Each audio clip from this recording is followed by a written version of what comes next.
19절의 말씀 같이 보시죠.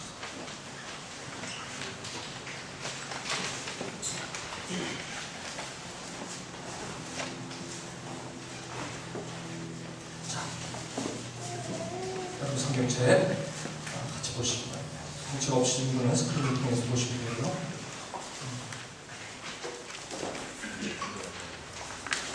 준비되셨습니까? 저하고 저시 같이 번갈아 먹겠습니다. 아이가 자라매 젖을 떼고 이삭이 젖을 떼는 날에 아브라함이 큰 잔치를 베풀었다.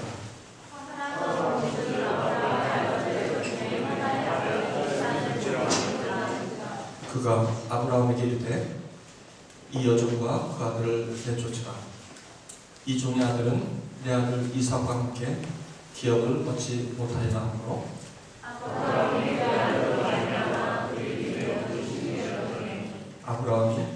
하나님이 아브라함에게 이르시되 내 아이나 내 여종으로 말미암아 근심하지 말고 사라가 내게 이른 말을 다 들으라. 이삭에게서 나는 자라야 내 씨라 부를 것입니다.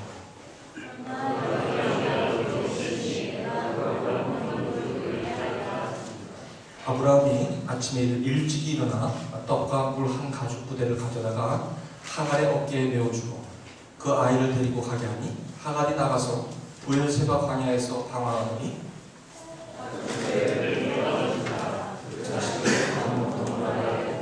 이르되 아이가 죽는 것을 참아보지 못하겠다 하고 화살 한바탕 거리 떨어져 마주 앉아 나오며 소리내어 우니 하나님이 또 아이의 소리를 들으셨으므로 하나님의 사자가 하늘에서부터 하갈을 불러주시되 아버지야 놀라지 마라. 하나님이 저기 있는 아이의 소리를 들으셨나니 일어나 아이를 일으켜 내 손으로 붙들라. 그가 큰 민족을 이루게 하리라 하시니라. 하나님이 하갈의 눈을 밝히셨으므로 새벽을 보고 가서 가족들의 물을 찾아가 그 아이에게 마시니라. 이는 살아계신 하나님의 말씀입니다. 오늘 말씀은 매우 중요한 말씀입니다. 사실은 성경 전체를 representing whole scripture. 어떻게 보면 이 이벤트가 성경 전체를 관통하는 그러한 아주 중요한 내용입니다. 저번 주 금요일날 우리 매주 주중 묵상으로 시작된 구약 이벤트로 엮어진 구약을 묵상하고 있는데 이제 창세기 21장에 와 있습니다. 제가 저 아래서 생명관을 인도하고 있을 때 아마 나눔감으로 이미 여러분이 나눈 내용이긴 합니다.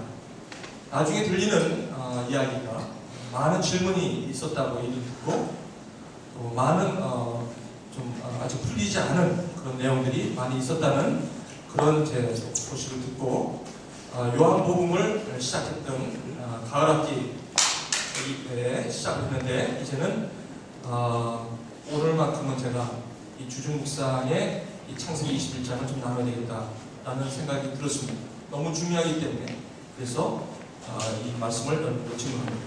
여러분 주부에 보시면 제목이 뭐로 나와 있죠?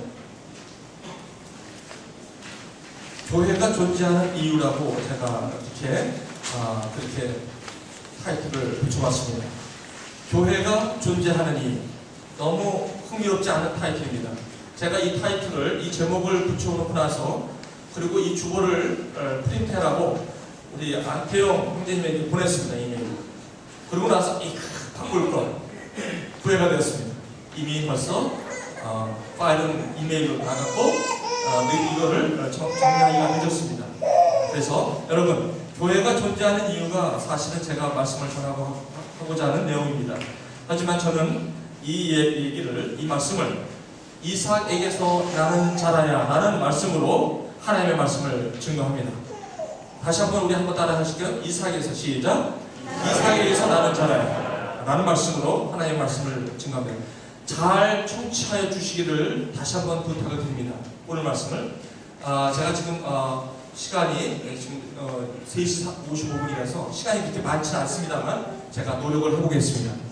오늘 이 말씀을 잘 좀 들어주시기를 주님의 이름으로 축원드립니다. 이삭에게서 나는 자라야 내 씨라는 말씀으로 하나님 말씀 주신 것 같아요. 제가 잠깐 이 말씀의 컨텍스트를 여러분에게 좀 빨리 좀 간단하게 좀 풀습니다. 아이가 자라매 젖을 떼고, 이 젖을 떼는 것은 엄마에 달렸습니다. 아기가 젖을 먹기 싫고 이유식을 하고 싶어도 엄마가 젖을 더 먹이고 싶다, 모유를 주면 건강하더라 해서 아이에 따라서 어떨 때는 엄마 젖을 오랫동안 먹이는 분도 있습니다. 어떤 엄마는 6개월 정도면 됐어, 그 이후에는 이유식이야, 오케이? 그리고 이유식을 하는 분도 있습니다. 아마 여기서 얘기 듣기는 보통 3살까지도 젖을 모유를 먹인다고 합니다. 그건 들은 얘기입니다. 저는 I have no clue. 이삭이 젖을 떼는 날에 아브라함이 큰 잔치를 베풀었다고 합니다. 여기서 아이는 이삭입니다. 이삭은 누구냐면 나중에 소개합니다. 이삭은 아브라함이 낳은 100세에 낳은 아들입니다. 100세에도 아들을 낳을 수 있습니까? 이 말씀은 이삭은 그 나이 100세에 낳은 아들이라고 합니다. 어쨌든 그렇게 해서 낳은 아들이기에 얼마나 소중한 아들이었겠습니까? 아브라함이 그래서 잔치를 베풀었는데 큰 잔치를 베풀었다고 여기는 나오고 있습니다. 그러니까 웬만한 잔치가 아니라 엄청난 큰 잔치를 베풀었다고 말씀을 하고 있습니다. 사라가 봤더니, 사라는 누굽니까? 이삭을 낳은 엄마입니다. 사라가 본즉 아브라함의 아들, 애굽 여인 하갈의 아들이 이삭을 놀렸다고 나옵니다. 또 다른 아들이 나오는데, 이 사라가 나이가 들어서 여자는 보통 50세 정도 되면 아기를 낳을 수 있는 몸적인 그 피지컬 컨디션이 안 됩니다. 정수가 끊어지고 폐경이 옵니다. 폐경이 오면 사실 아기를 낳을 수가 없습니다. 그것이 우리의 그 생태입니다. 그런데 하나님께서 사라에게 내 몸에서 아들이 나올 것이라고 계속해서 우깁니다. 하나님 참 이상하신 분입니다. 어떻게 너의 몸에서 아들이 나냐고 자꾸 약속을 주십니다. 아브라함에게. 그래서 그 약속을 받은 지 그렇거니 하고 아브라함의 나이 86세가 되었을 때, 약 11년이 지났을 때 아직 아기가 안 생기더라 이겁니다. 그러니까 이 사라가 뭐라고 얘기하냐면, 자기 남편 아브라함에게, 여보, 당신 그 하나님이 내 몸에서 아들을 준다고 하는 것이 아마 잘못 들은 거 아니야? 아마 당신 그 아들 갖고 싶은 마음에서 자꾸 그런 거 아니야? 그렇게 얘기를 하면서 그러지 말고 내 안에 있는 나를 몸종으로 섬기는 저 이집트에서 온 여종이 있지 않습니까? 그에게 그 시바질에서 좀 아들을 낳는, 그게 아마 하나님이 얘기하는 거 아니겠느냐? 그래갖고 창세기 16장에 보시면 이제 아브라함이 그 하갈이라는 그 사라의 몸종을 통해서 아기를 낳습니다. 그 아기가 바로 이스마엘인 것입니다. 그게 86세에 난 거예요. 그러고 나서 100살에 이삭이 났으니 이삭과 이스마엘은 약 14살 차이가 난다는 것입니다. 그러니까 이삭이 1살 되면 이스마엘은 14살, 지금으로 말하면 중학교, 고등학교 1학년 정도 될 정도의, 중3 정도의 나이입니다. 그렇게 차이가 나는 것입니다. 10절. 그가 아브라함에게 이르되 이 여종과 그 아들 내쫓으라. 아니, 내 몸종에서 난 이스마엘이 어떻게 내가 난 아들 이삭을 갖고 놀리는 거야?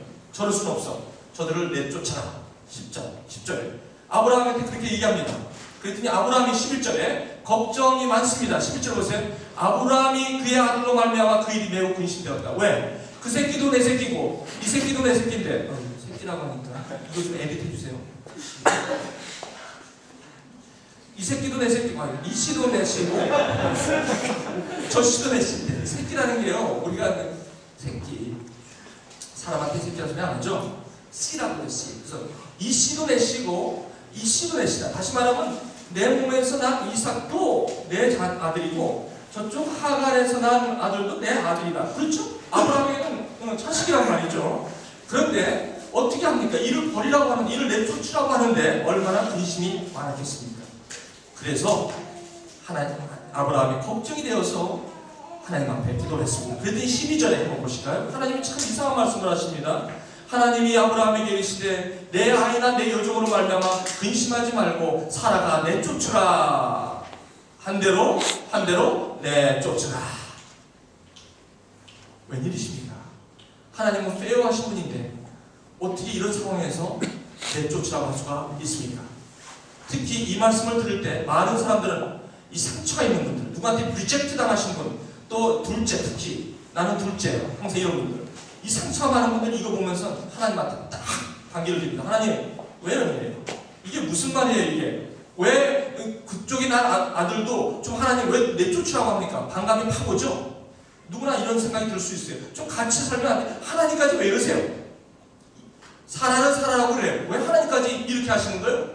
여러분, 그런 질문이 여러분 가운데 있을 수 있어요. 하지만 하나님이 뭐라고 말씀하시냐면 이삭에게서 나는 자라야 내 씨라 부를 것이다. 그렇게 얘기합니다. 그러면서 13절에 이렇게 얘기하십니다. 그러나 이스마엘 그 여종의 아들도 너 씨다. 내가 그로 한 민족을 이루게 하리라. 아니, 하나님 쫓을 때는 언제고 또 그 씨도 씨라고 하면서 또 그걸 그냥 번성시키네. 또 한 민족을 이루고. 하나님 도대체 뭐예요? It sounds unfair. 그렇죠? 이런 퀘스천이 여러분에게 듭니다. 그래서 여러분, 나는 방에서 이거 할 때 얼마나 괴로웠겠어. 14절에 아브라함이 아침 일찍 일어나 떡과 물 가죽 부대를 가져다가 하갈의 어깨에 메어주고 그 아이를 데리고 가니 하갈이 나가서 브엘세바 광야에 방황했다고 나옵니다. 아브라함이 하나님의 말씀을 듣고 아침 일찍 일어나 떡과 물 한 가죽 부대를 가져다가 하갈에게 주고 가시오. 참 매정하게 이럴 수가 있어. 아이를 데리고 가시오. 그 물 한 가죽 부대는 하루면 다 없어집니다. 떡은요 하루면 없어져요. 곡을 주고 나가라는 건 죽으라는 것과 마찬가지죠. 하갈이 얼마나 괴롭겠습니까? 그렇죠? 가죽 아니게 다른가? 15절 보십시오. 가죽 부대에 물이 떨어졌다고 나옵니다. 그 자식을 관목 덤물 안에 두고 그 드디어 cry out 합니다. 이 분노.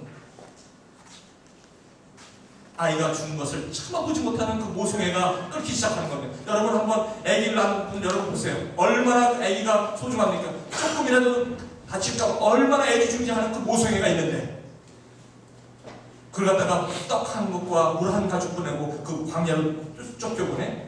이게 말이 안 됩니까? 그래서 그냥 울고 맙니다. 거기서 소리내어 우는 장면이 16절에 나옵니다. 이 17절에 하나님이 그 어린아이 소리를 들으셨으므로 하나님의 사자가 하늘로부터 하갈을 불러 이르시되 하갈아 무슨 일이냐? 몰라요? 무슨 일인지? 두려워 말라. 하나님이 저희 있는 아이의 소리를 들으셨다. 그렇습니다. 하나님이 도대체 뭡니까? 여러분 퀘스천. 하나님이 내쫓으라고 할 때는 뭐 내쫓아서 힘들다고 우니까 또 와가지고 도대체 하나님은 무슨 하나님이에요? 도대체 여러분 confusing. 그렇죠? 도대체 무슨 하나님이 이런 하나님이야? 저도 이 말씀을 들을 때 막 그런 생각이 들었어요. 하나님 어쩌려고 이러시는 겁니까? 그러면서 18절에 하나님이 이러십니다. 얼른 아이를 일으켜 내 손으로 붙들라. 그리고 그 큰 민족을 이루게 하리라. 아니 왜 이러시는 거예요 도대체? 19절 하나님이 하갈의 눈을 밝히셨으므로 샘물을 보고 가서 가죽 부대 물을 채우다가 그 아이에게 마시게 하면서 살려주시며 이것이 오늘 말씀입니다.